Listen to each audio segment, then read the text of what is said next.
Namaste, and welcome to our continuing series on the life divine with our beloved Ranga.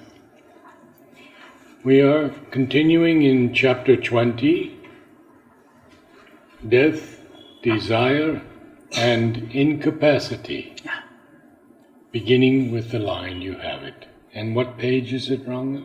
The page is 206. And we will be beginning with the line, but this process is a necessity. Okay, so a brief recapitulation of what we have already seen. The chapter is Death, Desire, Incapacity. This is what he calls the triple badge of life. Wherever there is life on earth, it will be subject to death, desire, incapacity. All these three seem to be something negative at our level. Death is terribly negative, very painful experience.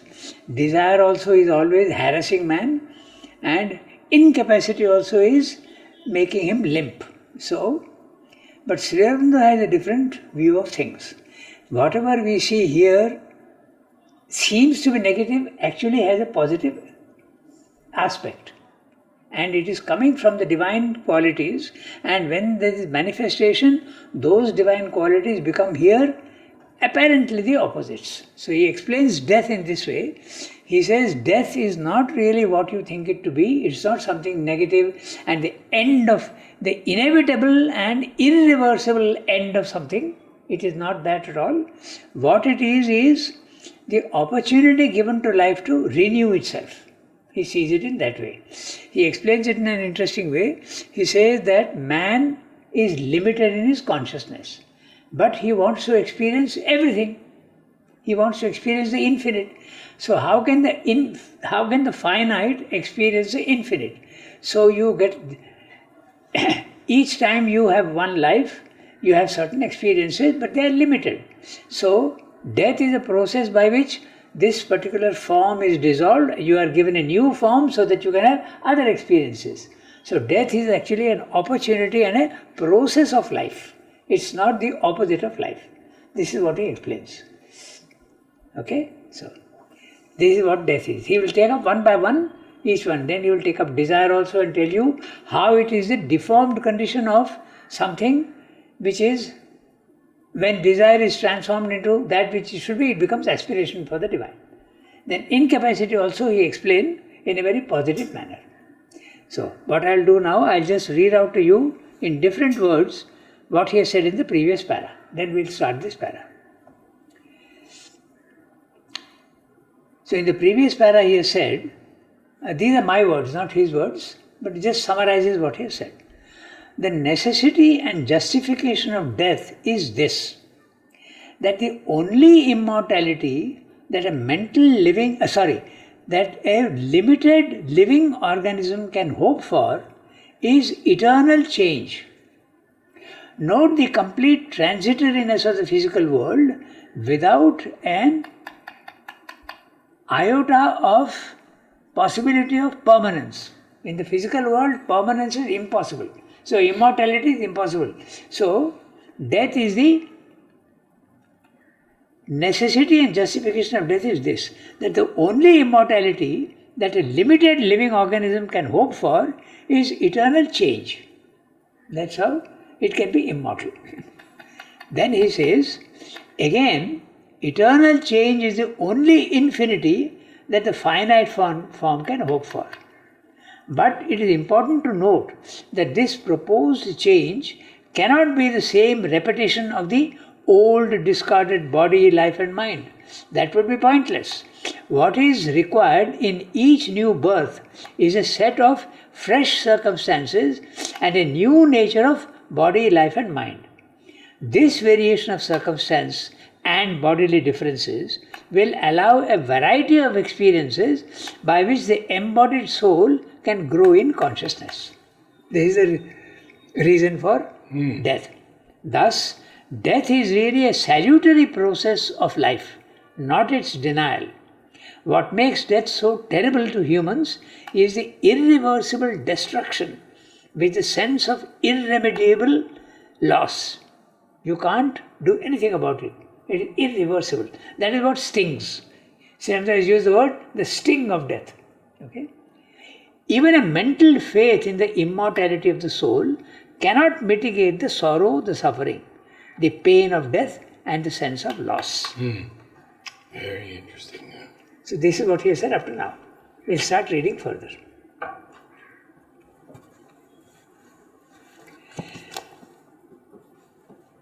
But this process is a necessity of that mutual devouring which we see to be the initial law of life in matter. Life, says the Upanishad, is hunger, which is death.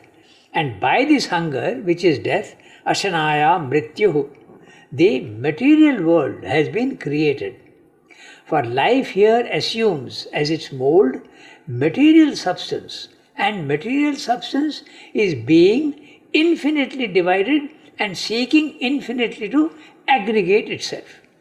Between these two impulses of infinite division and infinite aggregation, the material existence of the universe is constituted. The attempt of the individual, the living atom, to maintain and aggrandize himself is the whole sense of desire. A physical, vital, moral, mental increase by the more and more all-embracing experience, a more and more all-embracing possession, absorption, assimilation, enjoyment is the inevitable, fundamental, ineradicable impulse of existence. Once divided and individualized, yet ever secretly conscious of its all-embracing, all-possessing infinity. The impulse to realize that secret consciousness is the spur of the cosmic divine, the lust of the embodied self within every individual creature. And it is inevitable, just, salutary, that it should seek to realize it first in the terms of life by an increasing growth and expansion. In the physical world, this can only be done by feeding on the environment, by aggrandizing oneself through the absorption of others or of what is possessed by others. And this necessity is the universal justification of hunger in all its forms. Still, what devours must also be devoured. For the law of interchange, of action and reaction, of limited capacity, and therefore of a final exhaustion and succumbing, governs all life in the physical world.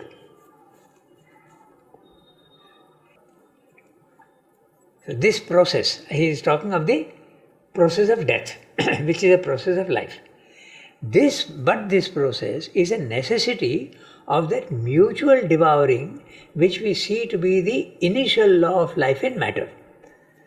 We also know that Darwinism also is the same.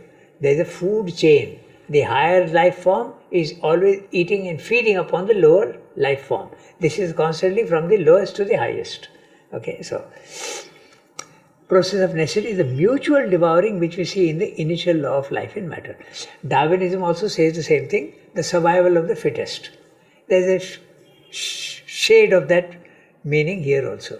So, life, says the Upanishad, is hunger, which is death. And by this hunger, which is death, ashanaya mrityu, the material world has been created. There is a creation and there is a destruction. A creation and a destruction. These two things are there everywhere. It is the law of the physical world.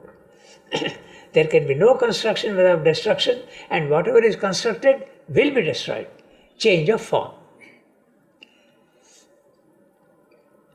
And also he is pointing out that hunger, which is death, because if you are consuming something, something else will consume you also. The devourer will be devoured. So death is inevitable. The material world is created. For life here assumes as its mold material substance, and material substance is being infinitely divided and seeking infinitely to aggregate itself. We'll spend a little time on this. For life here assumes as its mold material substance. In the physical world, there will be no life without matter. You can't see life, pure life anywhere, devoid of matter.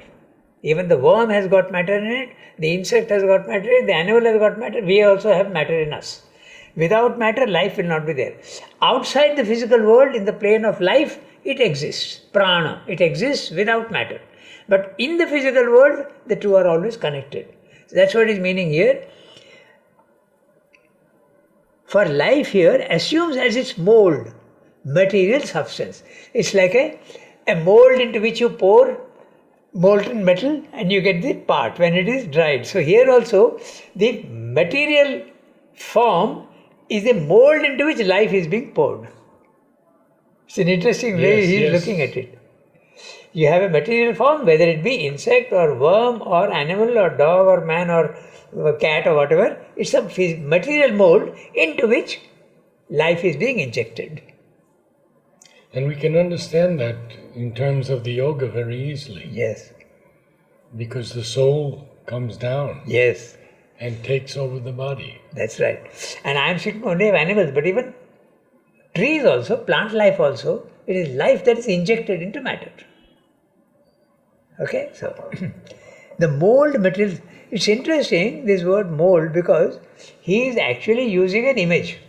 Srivendra is constantly using metaphors and similes in his text. So this is also, if you look at it that way, if you understand the word mold as a simile or a metaphor, whatever you want, you can understand how he is looking at things. And this is a very interesting way of putting things because his theory of evolution, this will be very important. If we can inject life into matter, you have what is called lifed matter. Okay? There is matter without life. Take a stone. There is no life in it. But the moment you take matter and put life into it, it assumes different quality altogether, it can start moving. So you have matter, pure matter, you have lifed matter in which you have poured. Similarly, you can have also mentalized matter, that's your brain. It is matter which is now capable of thought. So matter itself is evolving slowly, slowly. Why not one step more and why not supramentalized matter? That is Srivendra's argument. So that is possible. Okay, so that's why this way of putting it is very interesting. If you extrapolate the curve, you will see that he will finally go to even supramentalized matter. If you tell that to materialist people, they will not believe you and they will say you're talking nonsense. But you can see that there is a trend. And why should there be an end to it? We go to the next sentence. So, for life here assumes as its mold material substance. And material substance is being infinitely divided and seeking infinitely to aggregate itself. I want you to concentrate on the word being. B cap. Okay? He is actually, when the word he is being used here, he is meaning substance. Material substance. Okay? It is material substance is being infinitely divided and seeking infinitely to aggregate itself. Life is constant. Life comes in only when molecules aggregate themselves and a form is made. So without a form, there can be no life. So without aggregation, there can be no life. So in life there is aggregation, in death there is disaggregation. He is looking at it that way. Okay, so infinitely divided seeking, infinity to aggregate itself. Between these two impulses of infinite division and infinite aggregation, the material existence of the universe is constituted. Clear? Constantly we have you can also extend the idea and say construction and destruction. We also have if you take it to the extreme limit, Brahma is creating, Shiva is destroying, and Vishnu is preserving the thing. So, right from the highest, all creation is of this nature. A creation and a destruction, creation, destruction. At the material level, it is life that is being creating and destroying itself. Creating, destroying itself. So, between these two impulses of infinite division and infinite aggregation, the material existence of the universe is constituted. The attempt of the individual, the living atom, interesting way of describing the individual, Atom. the living atom. Okay? And I'm not sure that when he says individual, he is meaning only man. The individual can be even lower forms of life. So, in fact, man is not an atom. So, he must be saying the individual, he is meaning every living form, the living atom. To maintain and aggrandize itself is the whole sense of desire. He is now explaining desire. Okay, so a physical, he has dealt with death, now he is dealing with desire. A physical, vital, moral, mental increase by a more and more all-embracing experience, a more and more all-embracing possession, absorption, assimilation, enjoyment is the inevitable, fundamental, ineradicable impulse of existence. Once divided and individualized, yet ever secretly conscious of its all-embracing, all-possessing infinity. This is interesting. We'll spend a little time on this. You are the divine. You possessed at one time the whole thing. Whatever you wanted, you possessed. You possessed the entire universe, entire everything. But you have manifested and come down into the inconscient. You have lost what you had. So, but since you are divine, there is a tendency to want to go back to that sense of all possession. This is desire. So desire is that the will to get back to what you have lost. But desire is the wrong way of doing it. You look for individual things, whereas you should be desiring the whole. That's the whole thing. So, you say lost. Yeah. Actually not in lost. but- taking birth, Yes. it's not a loss. Pardon? It's not a loss. Exactly, is it? Okay. Because one has taken birth into the human form Yes. for even wider experience, Yes. greater experience. Yes. But the consciousness that you had there, it is there hiding in the background. You can recover it. It's not lost in that sense of lost forever, but sort of He says sleeping. hidden often. away. You can say more Sleeping. hidden away. Yeah. He uses sleeping a lot. Yeah, that's right. So you have, your consciousness is hidden away in the background, your ananda is hidden in the background, your capacity is also hidden in the background, everything is hidden in the background. So you have to recover it by a process of growth. And that process of growth is desire. That's what he said. So he's talking about this at the physical level. Yes, Since he's used in the word physical world. atom. Yes. Yeah. Because even in the physical world, when you desire not material things, but when you want the infinite, when you want knowledge, when you want ananda, when you want the divine, to put it in short, that becomes aspiration. Aspiration is nothing but desire for the highest form. So desire is a deformation of the wanting to get back to where you were, but you are doing it in the wrong way because you are ignorant. That's the explanation for desire. So he is looking at desire also, which is, all yoga will tell you, get rid of desire. But he is looking at it in a very interesting way. He is not encouraging you to have desire, he is telling you that this is the truth of desire. So change your desire from limited things to the unlimited. Go to the infinite. Desire the infinite. That's how it has to be done. The impulse to realize that secret consciousness is a spur of the cosmic divine. There is the transcendent divine, he becomes the cosmic divine, and finally he becomes the individual divine. In the individual divine, all those transcendent and cosmic capacities are hidden away in the individual. He has to recover that. That is the process of desire. And in fact, Srimad is using interesting words. The impulse to realize that secret consciousness is the spur of the cosmic divine, the lust of the embodied self within every individual creature. Even the lust is that desire to get back to everything that it had. Okay. And it is inevitable, just, salutary, beneficial to you, that it should seek to realize it first in the terms of life by an increasing growth and expansion. In the physical world, when you are limited to life, naturally life has to, by increasing growth and expansion. Therefore, Sri Aurobindo says, in synthesis he says, The vital has the legitimate demand for enjoyment, for possession, for mastery, for conquest.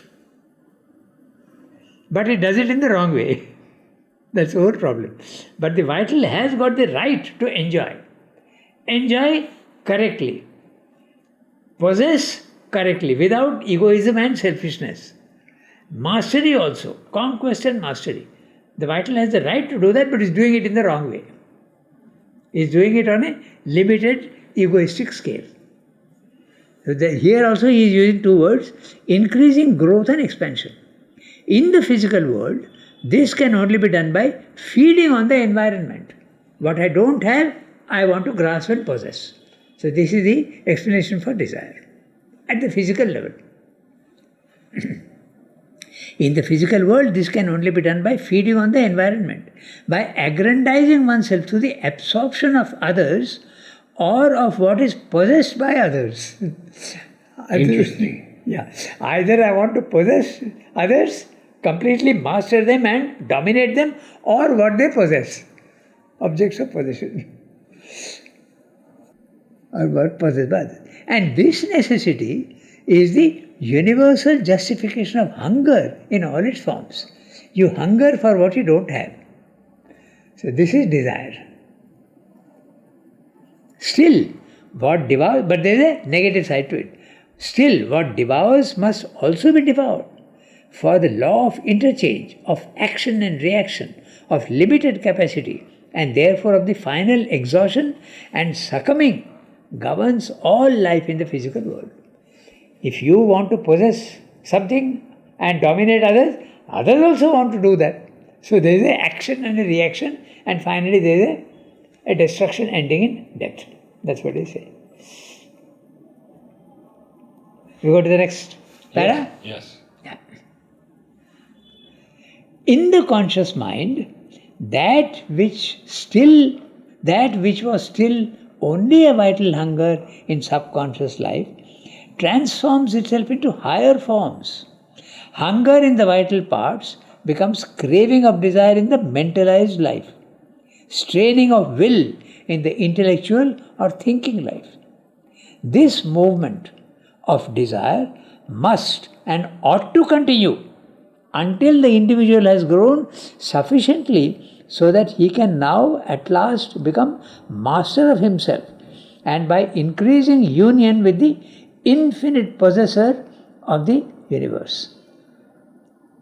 Desire is a lever by which the divine life principle effects its end of self-affirmation in the universe, and the attempt to extinguish it in the interests of inertia is a denial of the divine life principle, a will not to be, which is necessarily ignorance. For one cannot cease to be individually except by being infinitely. Desire too can only cease rightly by becoming the desire of the infinite and satisfying itself with a supernal fulfillment and an infinite satisfaction in the all-possessing bliss of the infinite. Meanwhile, it has to progress from the type of a mutually devouring hunger to the type of a mutually giving, of an increasingly joyous sacrifice of interchange. The individual gives himself to other individuals and receives them back in exchange. The lower gives itself to the higher and the higher to the lower, so that they may be fulfilled in each other. The human gives itself to the divine and the divine to the human. The all in the individual gives itself to the all in the universe and receives its realized universality as a divine recompense. Thus, the law of hunger must give place progressively to the law of love, the law of division, to the law of unity, the law of death to the law of immortality. Such is the necessity, such the justification, such the culmination and self-fulfillment of the desire, decap, that is at work in the universe. Beautiful. In fact, he says that is the reason why he says that any attempt to kill the desire, kill the vital, The vital is desiring and it's got all sorts of perverse movements. So the traditional paths, whether it be in Christianity or whether it be in many Hindu religions also, you kill the desire, kill the vital, suppress it, and don't allow the vital to do this and that. So if they're saying wrong, transform the vital, don't kill, because vital is energy. If you kill, then you won't have any energy. So that energy which is going in the wrong direction, turn that energy to the right direction. Don't kill vital, transform it. The mind also is supposed to be an instrument of ignorance. And in the Indian systems, get rid of body, get rid of life, get rid of mind. But so they say, no, transform them. Many yogis have transformed life and many yogis have transformed their mind. But nobody has yet transformed their their body. And that is what Srimad is proposing now. Even the body we shall transform into a supramental body. Okay? If you want, we'll go back sentence by sentence. Sure. We'll do that. And there are echoes of this in the synthesis also. We'll point out that. So, in the conscious mind, that which was still only a vital hunger in subconscious life transforms itself into higher forms. So, hunger at the physical level is wanting to eat food. You are hungry. At the vital level, the desire to possess others and possess others' possessions. Okay? Then at the mental level, that's what he is describing now, eagerness for knowledge. That also is a hunger. And at the spiritual level, hunger for the divine. It is hunger all the time. So, transforms itself into higher forms. Hunger in the vital parts becomes craving of desire in the mentalized life. Mentalized life.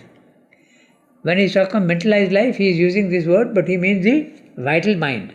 You have a physical mind, you have a vital mind, and you have a pure mind. So, in the vital mind, this is what he is saying, it is desire. Straining of will in the intellectual or thinking life. When it comes to mind, it becomes a straining of will. Hunger or desire becomes straining of will. With your will, you want to conquer things. This movement of desire must and ought to continue until the individual has grown sufficiently so that he can now at last become master of himself and by increasing union with the infinite possessor of his universe. The infinite possessor? God. He is the one who possesses the universe. Desire is a lever by which the divine life principle effects its end of self-affirmation in the universe, and the attempt to extinguish it in the interests of inertia is a denial of the divine life principle, a will not to be, which is necessarily ignorance. All attempts to curb the energy of the vital and suppress it is an act of ignorance. So they say. Transform the vital, don't kill it. That's what he means. So,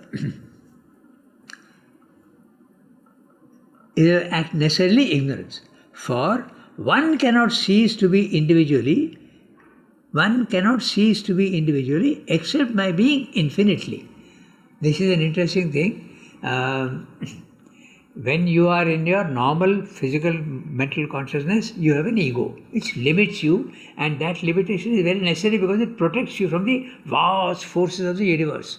If that was not there, you would be blown about like a leaf in the wind. So ego is actually holding you together. So ego is very necessary at one stage. It protects you from the infinite forces of the universe. Then when you are ready and sufficiently developed, you lose your ego, but the individuality becomes cosmic. This is an interesting thing. Losing of ego and the true individuality comes up. Okay? You can become, that's what he's saying, you can become cosmic. Okay? Now, to understand this, normally we think of individuality as the ego. The ego is the individuality. But if you think of it in this way, you get explained. The ego is that which limits you into a form, specific form. Think of it as a small grain of salt. It has got very clear form and color and taste and everything. It is limited. Throw that into a glass of water. what happens? The saltiness is there everywhere. The individual form of the salt has gone away. The ego has disappeared. The individuality has now occupied the whole glass. Turn that glass into the universe. So the individuality remains. The true individual has become universal without the limited form of the ego. So that's what it means by the cosmic consciousness. Okay? So, and yeah. For we cannot cease to be individually except by being infinitely. The individual has to become infinite. Meanwhile, it has to progress from the type of a mutually devouring hunger to the type of a mutual giving, of a increasingly joyous sacrifice of interchange. The individual gives himself to other individuals and receives them back in exchange. The lower gives itself to the higher and the higher to the lower, so that they may be fulfilled in each other. The human gives itself to the divine and the divine to the human. The all in the individual gives itself to the all in the universe and receives its realized universality as a divine recompense. In the synthesis, Sri Aurobindo says, same idea, he puts it in a very interesting manner. He says, if the bhakta desires the Bhagavan, Bhagavan also desires the bhakta. There is a mutual give and take. And this, what he has put here in 3-4 lines, he has expanded into a whole chapter in the ascent of life. There is a chapter in Life Divine, the ascent of life. First life is wanting to possess and grab everything. That is legitimate in a certain sense, because that's the first movement. But when you are too egoistic and want to grab everything, you understand that you can't do that unless you have an exchange. Only if you give, you receive. So then, at the mental level, it becomes love. Love also is defective at the mental level, but we'll come to that chapter. He'll discuss this in one full chapter, this whole idea of what he has given here. So, the ascent of life. Life is first mere grabbing, but you realize that you can't go on grabbing, you have to also give. That becomes love. So, it becomes imperfect love, but it is still love. At the highest level, only giving. And if you only give, then you get everything back. The line, he who chooses the divine has already been chosen by the divine. That's right. There is an echo of that here. The infinite. He who chooses the infinite has been chosen by the infinite. The idea is the same. Idea is the same. Yes. And in fact, that also in the synthesis, use the words, Indian words, Bhakta and Bhagavan. If the Bhakta yearns for the divine also, the Bhagavan, okay? If the Bhakta yearns for the Bhagavan, Bhagavan also yearns for the Bhakta. So it has to be mutual giving. So, the characteristic of life, desire, becomes it understands that it can't desire in that way selfishly, so it also gives itself. And that is the exchange that exists in the world. In fact, in the Gita, you have the concept of the yajna. The yajna is the sacrifice. The entire universe is built in such a way that there is a connectedness. You can't have everything in a selfish manner. You have to have an interchange with everything. This idea also has been developed in the synthesis in the chapters sacrifice. 3 chapters on sacrifice, 80 pages, depending on the concept of the yajna in the Gita. Okay, so you can't be selfish in the physical world. You have to, everything is built in such a way that there is a interconnection. Even science has understood that everything is connected now. Okay, so you can see in biology also, if you see this symbiosis, the relation between the birds and the trees, both benefit. The bird is benefiting from the fruits of the tree. The tree is benefiting because the bird drops the seeds far away and both benefit. You can see the bigger animals and the birds. So there is a connectedness everywhere. This connectedness is yajna. That's what he's saying. Sacrifice. A giving and a receiving. A giving and a receiving. So here also is the same thing he's saying in different words. Okay? Thus, The law of hunger must give place progressively to the law of love, the law of division to the law of unity, the law of death to the law of immortality. Such is the necessity, such the justification, such the culmination and self-fulfillment of the desire that is at work in the universe. So look at desire in a positive way, don't look at it in a negative way. It has got its own limitations, but behind it there is a truth. And that truth is, change the desire for limited things to the infinite. That's what is implied. So, he has explained death, and he is also giving you the idea of what desire is. As this mask of death which life assumes results from the movement of the finite seeking to affirm its immortality, so desire is the impulse of the force of being individualized in life to affirm progressively in the terms of succession in time and of self-extension in space, in the framework of the finite, its infinite bliss, the Ananda of Satchidananda.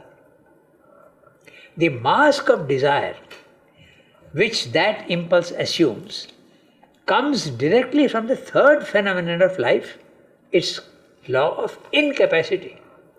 Life is an infinite force working in the terms of the finite. Inevitably, throughout its overt individualized action in the finite, its omnipotence must appear and act as a limited capacity and a partial impotence. Although behind every act of the individual, however weak, however futile, however stumbling, there must be the whole superconscious and subconscious presence of infinite omnipotent force.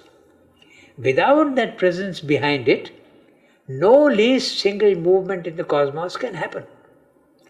Into its sum of universal action, each single act and movement falls by the fiat of the omnipotent omniscience which works as the supermind inherent in things.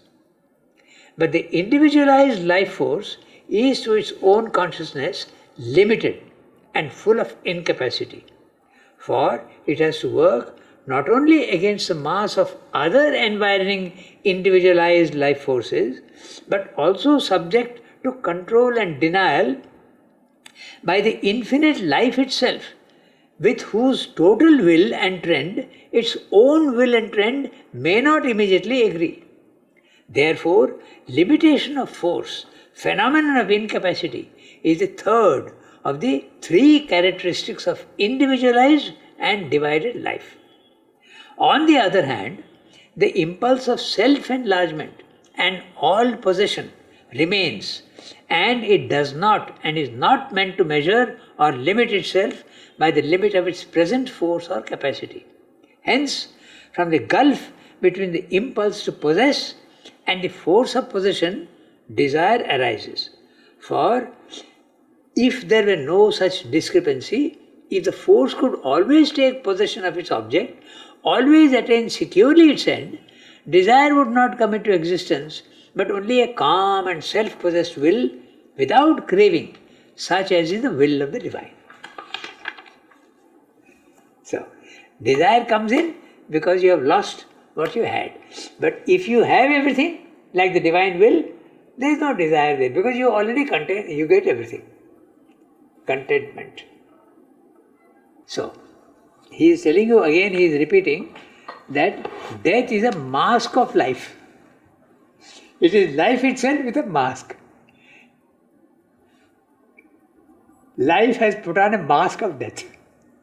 Okay. Similarly, as this mask of death which life assumes results from the movement of a finite seeking to affirm its immortality, so desire is the impulse of the force of being individualized in life to affirm progressively in the terms of succession in time and self-extension in space, in the framework of the finite, its infinite bliss, Ananda and Satchidananda. Shabda is very, very clear about, and he puts into words. But in the process, There are so many words we get lost with what he is saying. It becomes complex. So, what he is saying is, in terms of succession of time, he is meaning the physical world. Because above there is no time. It's a timeless. So when he is talking of succession of time and self-extension in space, he is talking of the physical world. In other words, he is also explaining framework of the finite, the physical world. So 3 words describing the physical world. Succession in time, self-extension in space, framework of the finite. What desire is trying to get back? Infinite bliss, Ananda of Satchidananda. At the highest level, it is in possession of Satchidananda. But when it comes down into time and space and the finite world, it becomes desire. Okay? The mask of death. He has given you first the mask of death. Now he is giving you the mask of desire, which that impulse assumes comes directly from the third phenomenon of life, its law of incapacity. Life is an infinite force working in the terms of the finite. So, conscious force is life. Chit Shakti is life. At the highest level, infinite. But when it comes down to work in the physical world, its hands are tied and its legs are shackled. So it becomes limited. So incapacity comes in. That's what he's saying. Why should hands be tied? Because there is diminution. We have seen manifestation implies limitation. So wherever there is manifestation, there is limitation. So infinite consciousness, infinite Shakti becomes limited. So then you have incapacity here. Okay? The mask of desire which that impulse assumes comes directly from the third phenomenon of life, its law of incapacity. Life is an infinite force working in the terms of the finite. Inevitably, throughout its overt individualized action in the finite, its omnipotence must appear and act as a limited capacity and a partial impotence. Although behind every act of the individual, however weak, however futile, however stumbling, there must be the whole superconscious and subconscious presence of infinite omnipotent force. Without that presence behind it, no least single movement in the cosmos can happen. Into its sum of universal action, each single act and movement falls by the fiat of the omnipotent omniscience which works as the supermind inherent in things. This is an idea which he will repeat elsewhere in great detail. He says that incapacity is nothing but omnipotence adjusting itself to a limited work. Just as ignorance is knowledge limiting itself for a particular purpose. He has always got the other way of looking at things. This, I think we have discussed one day. To every action that you are doing, the force that you are going to apply has to be proportionate. If it is too much, it won't work. If it is too little, it won't work. So there has to be a limited way of acting. I usually give the example of the knocking a nail into a wall. Okay? You have to use a certain amount of force. How much force will you use? If you use too little, you won't succeed. If you use too much, you will break the wall. So you have to use limited force in the limited world. That is incapacity. That's how he's explaining.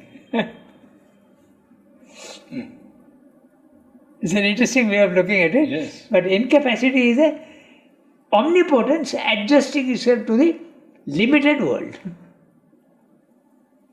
Clear? That's what he's saying. So there, incapacity has to be there. But behind this incapacity, it is the omnipotence which has reduced itself.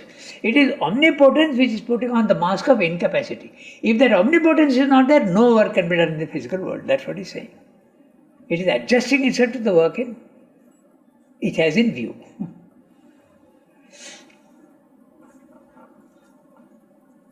Without that presence behind it, no least single movement in the cosmos can happen.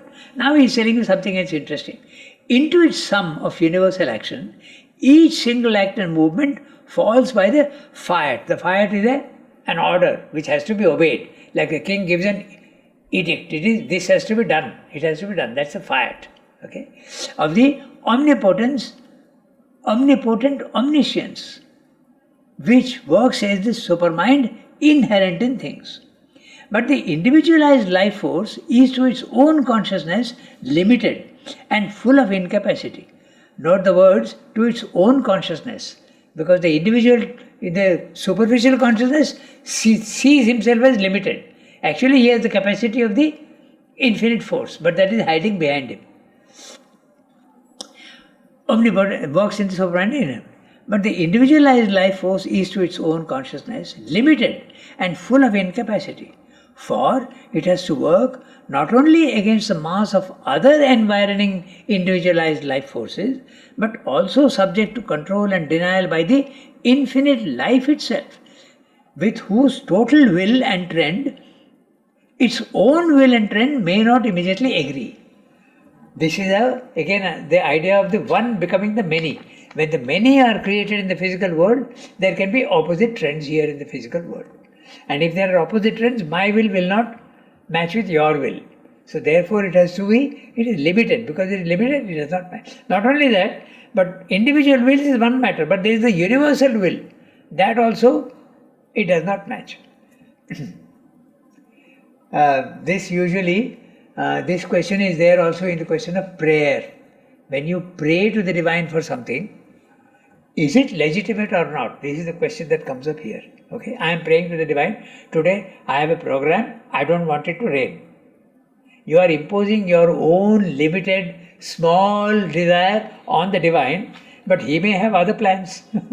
Okay, and you may want rain because your fields are parched and you want rain. So you have got, my will is against your will, but the divine will is something which has got a total vision of things. So this is also the argument against prayer, that prayer is an ignorant form. Actually it is not so. The prayer has got a power.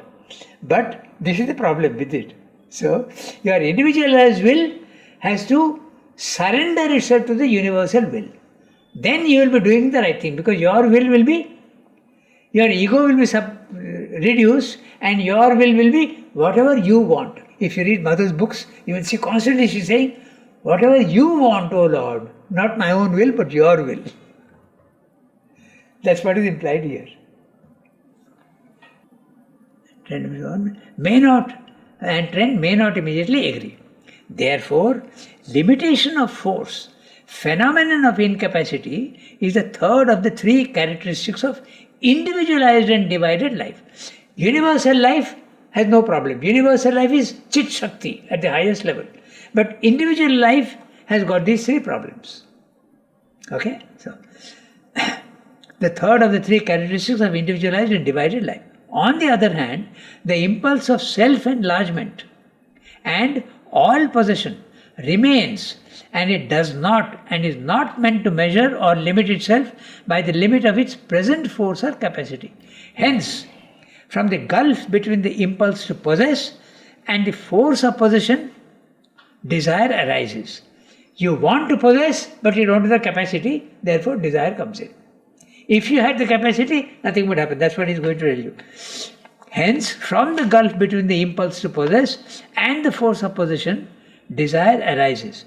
For if there were no such discrepancy between the possession and the capacity to possess, if there is no discrepancy between them, if the force could always take possession of its object, always attain securely its end, desire would not come into existence, but only a calm and self-possessed will without craving, such as the will of the divine.